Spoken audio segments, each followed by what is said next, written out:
In America, we are used to equality between genders. Ever since 1920, men and women have been considered equal in all aspects of the law.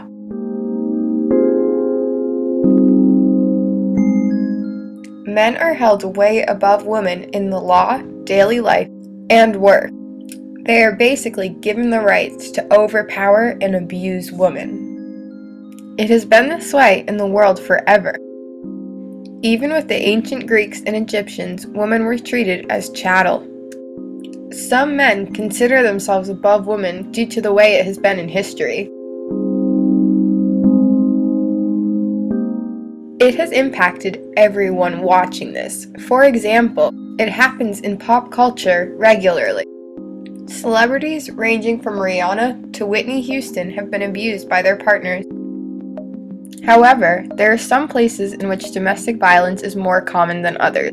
For example, Uganda has incredibly high rates of abuse. However, there is a new law that may or may not be providing women with the rights they deserve in marriage. The name of this law is the Marriage and Divorce Bill. The women in Uganda are trying very hard to pass the Marriage and Divorce Bill. The bill would provide women with the ability to file for divorce, abstain from sexual intercourse, file abuse as a crime, and receive equal assets after divorce. However, it is currently causing lots of conflicts in Uganda.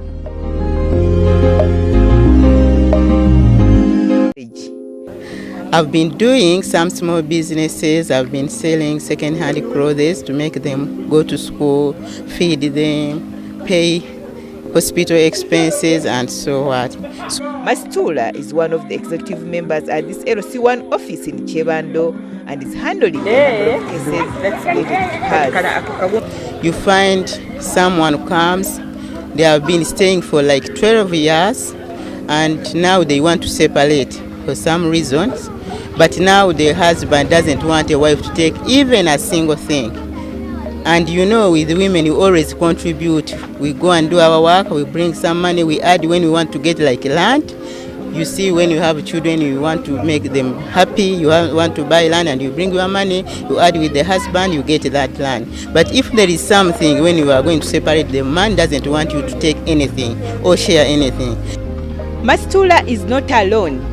In fact, there are many men and women out there who are under the same circumstances and they think they need this law in place.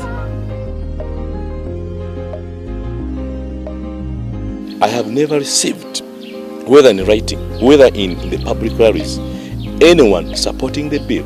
And indeed in Kawempe North constituency, it's not about amending the bill, it's about abandoning the bill. And then there is the religious angle to this rather complex equation. Apparently, the Muslim faith was never considered as the document was being drafted. But Sebagala says from his constituency consultations, other faiths are opposed to the bill as well. Why should we have a bill or a law for the Muslims and then a separate law for the rest of Ugandans? So that was one of the major questions. We are all saying that no, this bill is anti-religion. The Catholics, the Muslims, the Protestants, and others.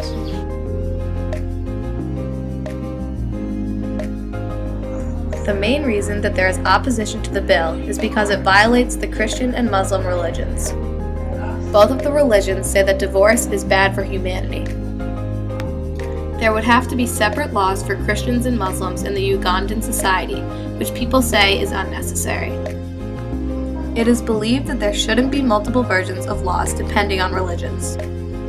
So far, this bill has been the biggest attempt at giving women their rights.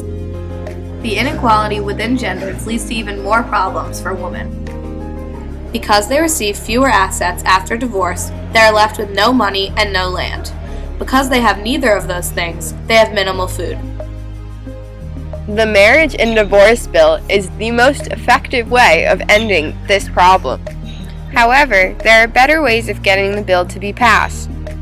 Most importantly, the bill is constantly presented to male judges by female lawyers. The men say that it would be helpful if the women had men to represent the bill. This would make it easier to relate to, and the judges would be happy to know that some of the people they consider their equals support the bill. The people have spoken loud and clear. They have so far appealed to members of parliament and parliament as an institution to give or grant the marriage and divorce bill a decent political burial. Condoning separation, that is divorce, because the law reads the marriage and divorce, which translates that if you marry, you have to divorce, with the target of getting some property from a husband. Because they said that if you divorce, you have to get 50% of the property. This is a bill that is going to be legislating on issues of customs, cultures, faith, and so on and so forth. It needs to be carefully handled, and it is time to have a wider consultation with the public, whose interest we are saying this bill is for. But if this bill is rushed because of the interest of a few organized group of people, I think it's going to be very, very, very wrong. As we are heading to the caucus, the majority view is we don't need this bill. We want government to withdraw the bill in unison, not again telling us that we should try to amend, try to what. No, even if we go to our people to consult, we are going to tell our people that we don't need this bill. Honestly, we just don't need this bill in unison. Government should withdraw its bill. That is a fact. To go by the rule of natural justice, it will be unfair. You've accepted to be with this person, then after some time along the way you disagree, then you expect this person to go without anything. That is unfair. These videos all show men who don't approve of the bill. Maybe if men presented the bill to them, they would have an easier time approving of it. When Nelson Mandela helped end the atrocities occurring in South Africa, he wanted the overall quality of life throughout the entire continent to improve in sort of a domino effect. In Uganda, women have a very low quality of life. Knowing this would upset him. We need someone like Mandela to intervene in Uganda and give women the right they deserve. Thank you.